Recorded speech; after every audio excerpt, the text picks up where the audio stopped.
Episode 1 of Mission Control 2030 is officially ready for launch. In 3, 2, 1... blast off! Hello everyone, and welcome to the first ever episode of Mission Control 2030, the voice of Civics Unplugged. I'm Elena, I'm one of your hosts. And I'm Dario, I'm the other host. And welcome to the first episode of the podcast. Dario and I, we've been friends for a few months, I guess. It's crazy to think that it's only been a few months, but we met during the Civics Unplugged 2020 Fellowship, and we became very fast friends, and now we're hosting a podcast together, which is super cool. Definitely super cool. What am I supposed to say? Why don't you introduce everyone to what Civics Unplugged is? So if you didn't know, Civics Unplugged is a 501c3 nonprofit dedicated to empowering Gen Zers like me and Elena through programs like the CU Fellowship, Civics 2030 campaign, and CU Summer Camp. It is a super, super awesome organization, and we highly recommend you get involved. If you want to get involved, go to civicsunplugged.org and check them out because they're super cool. It's been a totally life-changing experience for me, at least. Me too. And I definitely recommend, if you have the chance, to get involved. Now, it is time for us to begin the podcast with this lovely, lovely, lovely thing we like to do here called the Civics 2030 Countdown. We will be listing some of the most awesome and amazing and incredible things CU has been up to since forever, I guess, since this is the first episode. So in this Civics 2030 Countdown, we're going to list the top 5 things that CU has done / has been up to since 2020. So the very first one is number 5, Fellowship 2020. This was the inaugural year of the Civics Unplugged Fellowship. It kicked off this January, and over 200 kids were part of this founding class of fellows. We met twice a week in kickoffs and Junto meetings, and we learned more about ourselves, each other, civics, and democracy. It was a super cool 12-week experience, and highly, highly recommend that you guys apply for this year's 2021 fellowship at civicsunplugged.org/apply. Yep, you got it. Woo, I got it. Number 4, Unplugged Conversations. Civics Unplugged has been hosting Unplugged Conversations all throughout 2020, and we just launched our second season. These are fireside chats with amazing civic superheroes like Jamal Bowman, Katie Fahey, Tom Steyer, and more. Audience members get to ask questions and hear stories from people doing incredible things for their country and community. Our most recent one was with one of our CU staff members, Tanasi. We love you if you're listening, Tanasi. You're awesome. And it is so awesome to hear everyone's experiences and tips and tricks, and it's such a cool experience. Number 3, CU Summer Camp. So as we all know, this little thing called COVID kind of hit. And when it hit and it, canceled a lot of our summer events, 3 of our Civics 2030 builders took it upon themselves to create an entirely virtual summer camp for kids to attend safely from their homes. They launched CU Summer Camp in the summer of 2020, and campers went on personal journeys, played games together in Saturday hangouts, and even participated in a Vote by Design workshop. I'm so sad that it's all over now, because it really was a source of love and companionship during this summer of social isolation. Are you just gonna cough, bro? Right in the middle of the podcast? Okay. Number 2, Commence 2030. At the end of our fellowship, we put together a huge kickoff event for our Civics 2030 campaign called Commence 2030. Commence 2030 included speeches from people like Andrew Yang, Cory Booker, and Dwayne "The Rock" Johnson, and we honored amazing Gen Zers like Juliet Turbach from Gen Z Connects, who is launching her own podcast, by the way. Yes, go listen to it. It's coming out this month. Go listen to it. We love Julia here. Anyway, sorry. And it also features some of our amazing builders like Zoe Jenkins, who was our host. Yes, Zoe was such a good host. Zoe, if you're listening, we love you. Zoe is the... You're going to love a lot of people. Yeah, I'm a loving person, Daryl. I can't love everyone. Anyways, yes, Zoe, you're such an amazing person, and she did such a great job hosting. You can actually still watch Commence 2030. It's on our YouTube channel, so go search up Civics Unplugged on YouTube, and you can see our super awesome event featuring our builders, Dwayne The Rock Johnson, and Cory Booker, and many, many more. So now we have reached number 1, Civics 2030. You heard us say that word a lot so far, but what is it? So after Commence 2030, we officially launched the Civics 2030 campaign, which supports, funds, and connects Gen Zers doing amazing things. There have already been several awesome Civics 2030 projects, like DICE, which is by the lovely Zoe Jenkins. It's a diversity and inclusion training program for Gen Zers. CU Summer Camp was one of these Civics 2030 projects, and even this podcast, that's pretty cool. We're a part of the Civics 2030 community. Well, I don't know how to transition from here. We blasted off. So that concludes the Civics 2030 countdown. Up next, you'll hear from Gary, Sheng, and Nick Delis, who are the co-founders of Civics Unplugged. Yes, Gary. Yep, we love Gary. I'm not sure about Nick. I'm kidding. Oh, we love Nick too. We love Nick too. Don't we love say Nick too. That. We love Nick too.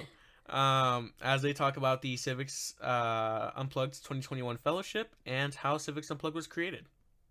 We'll see you after the break. We'll see you after We'll see you after the Wait, break. what did you say last time? You can't spell community without CU. We'll see you after the break. You're going to hear a lot of those puns on this podcast. Absolutely. Welcome to the first ever interview of the Mission Control 2030 podcast. We're here with Nick Delis and Gary Sheng, who both are co-founders of Civics Unplugged and very personal friends of ours. Thank you guys so much for joining us today. Hi, Gary and Nick. How are you? Hey, doing great. Hey, Elena. Thanks for having us. Doing awesome. So, Gary and Nick have been instrumental in both the creation and the success of CU. So, why don't you guys give us a little introduction? Who are you? What do you do with CU? You know, let the listeners know. So my name is Nick Delis. I'm the Chief Program Officer and co-founder at Civics Unplugged. I have spent the last 10 years working in education. Started as a high school civics teacher, government teacher, constitutional law teacher, worked my way up to becoming a vice principal, and then eventually ran the whole academic program of a high school in New York City. Before getting into education, I was actually a lawyer, found that career path unfulfilling, and decided that I wanted to devote my life to education. And about a year and a half ago, I met my co-founder, Gary Sheng, and we decided to form Civics Unplugged. Hey, I'm Gary. I'm currently the COO of Civics Unplugged. One of the things that I focus on most is thinking about how we build digital-first community. We have kids across every region of America, some all across the globe, and it's not easy to build relationships and create an environment where people collaborate. So I think about that all the time. Before Civics Unplugged, I was at Google for 4 years as a software engineer. So much of what we do at Civics Unplugged is shaped by thinking about how we leverage the latest and greatest technology to build relationships and help people solve problems together. So it's been really fun to work with Nick for the last almost 2 years. So you guys mentioned that you've been working together for 2 years on Civics Unplugged, but can we get a little backstory? What started Civics Unplugged? Why did you guys decide, hey, you know what, let's make a giant digital community for Gen Zers? Well, it actually started with a mutual acquaintance of ours, the CEO of Civics Unplugged, who's not here, Josh Thompson. He brought Gary and I together on a cold, rainy January day. It was a Saturday, 8 a.m., and he just told us that he wanted to talk about civics education and where it was heading in the country. And so he brought us all together. We started talking about the possibility of bringing kids from Gen Z together to Washington, D.C. for a big event to meet each other and kind of plan the future of civics education and democracy in America. And from that afternoon, we took that kind of small idea about bringing kids together in DC and turned it into this community of amazing Gen Zers that are doing much more than just meeting one time in Washington, DC. Yeah, I mean, I felt so lucky to have met Nick and the others who were just starting to think about, okay, what can we do for Gen Z? Ultimately, we quickly found Gen Z collaborators in early 2019. And look, every week we're evolving how we achieve this mission of empowering Gen Z to build the future of democracy. It's super exciting. You know, what started with an idea a year and a half ago to create a big conference has evolved into, let's create a movement. Let's create a community that has no borders. And that's deeply committed to democratic ideals and is just deeply fulfilling at each step of the way. We originally intended, again, to have it culminate in this big convening in Washington, D.C. And when that was no longer possible, we realized that our vision was much bigger than just that convening. So for us, COVID was kind of a blessing in disguise. And we realized the idea wasn't so much to bring people together physically, but was to bring people together around the country and around the world to build the future of American democracy. COVID-19 really,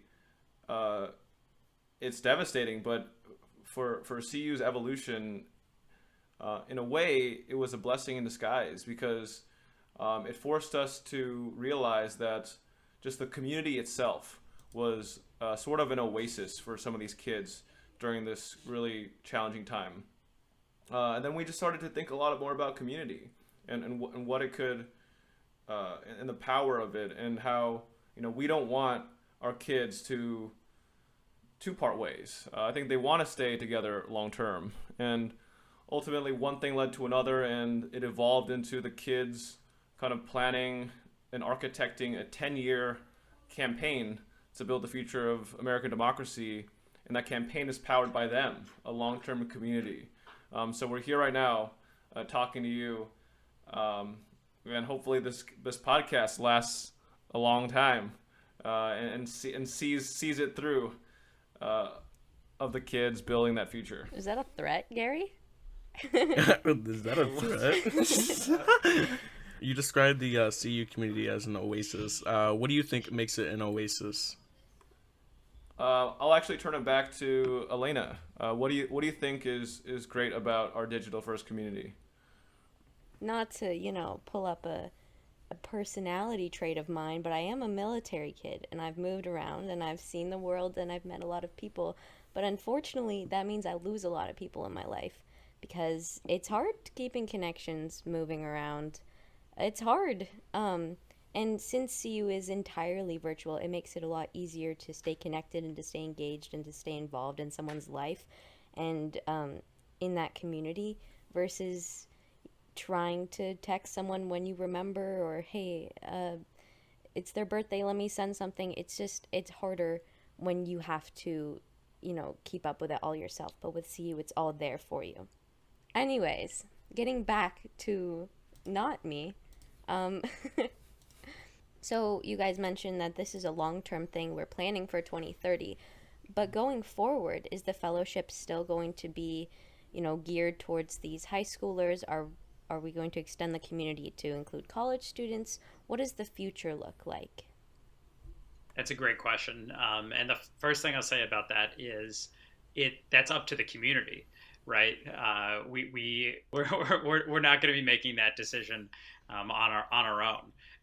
If a majority of the community thinks that we need to expand this to college students and middle school students and adults, then that's the direction that we'll go in. As of right now, for 2021, we are sticking with grades 9 through 12. That's because we feel like our programming fits that demo, and we haven't been ready to expand it to a wider audience. But the day may come when we do expand to a much wider audience. Gary, I think in your beginning statement you talked about working with Gen Z and what that's like. What have you learned from working with Gen Z? You're not a Gen Zer. What has this experience taught you? I'm not. He's close. Actually, He's close he, to he it. goes to high school with us, guys. He goes to high school with Yeah, us. okay. So one thing I've learned is that Minecraft is actually super underrated or properly rated, and Minecraft is very fun. So, Daryl, do you want to explain what the Minecraft server is? Yeah, so we have a Minecraft realm where usually towards the evenings, if we need like time to de-stress, any one of us can go into our exclusive channel and say, hey, does anybody want to play with me tonight? And so we enter the Minecraft realm. Daryl looks like he's like waking up or something.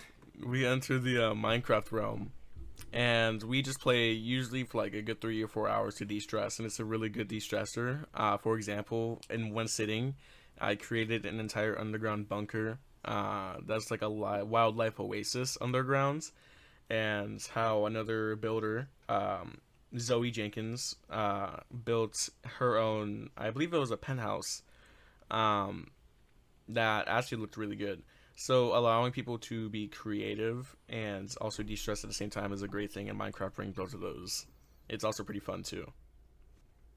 So, like, in all seriousness, one thing I've really learned is that Gen Z is really special and different from millennials.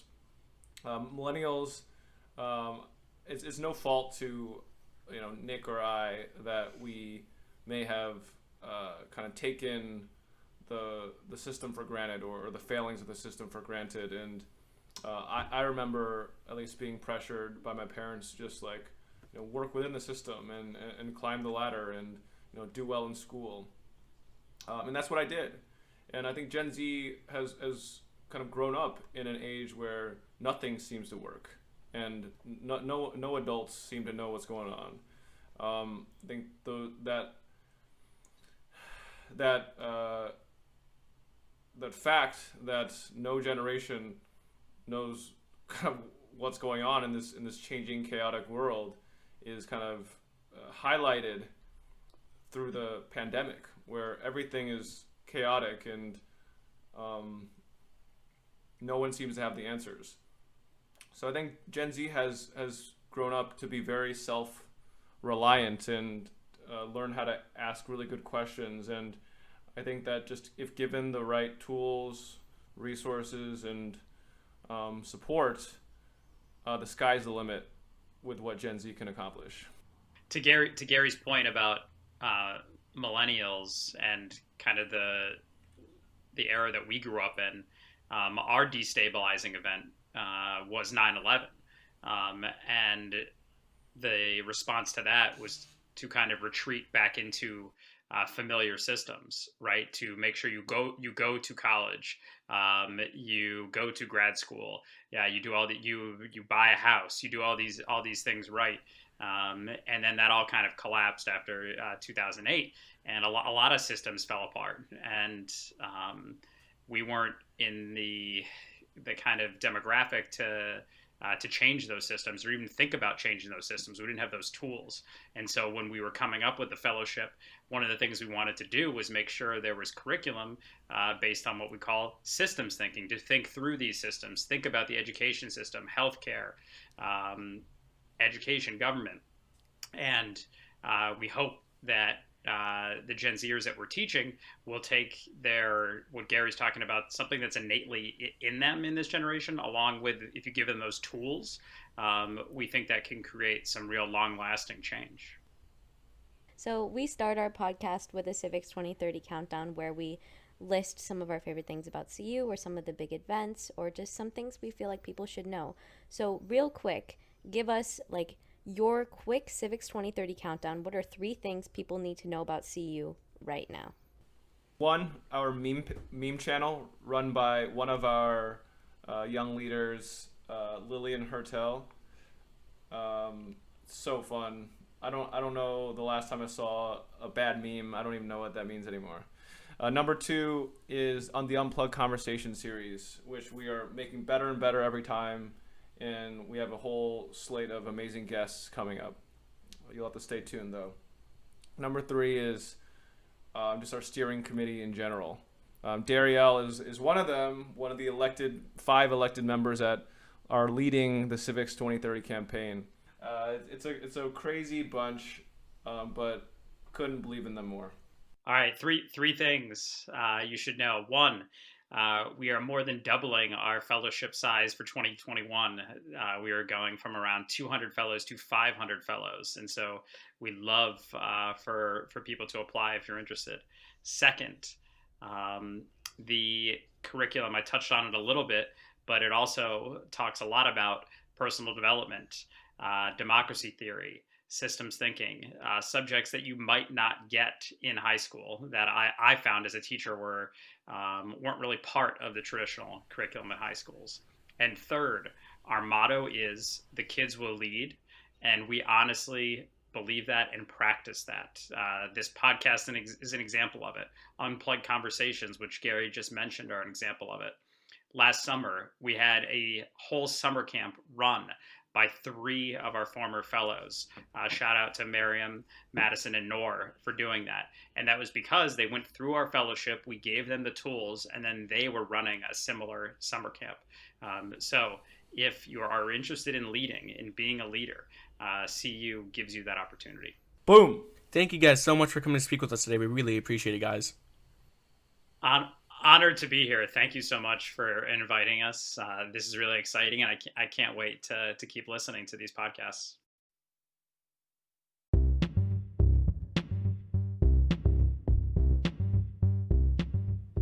Hey everyone, it's Elena.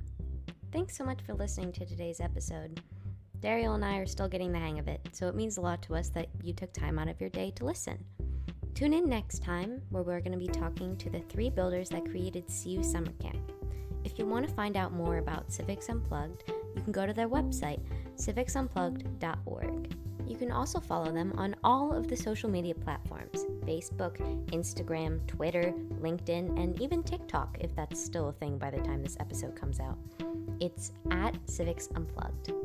If you want to apply for the Civics Unplugged 2021 Fellowship, go to civicsunplugged.org/apply.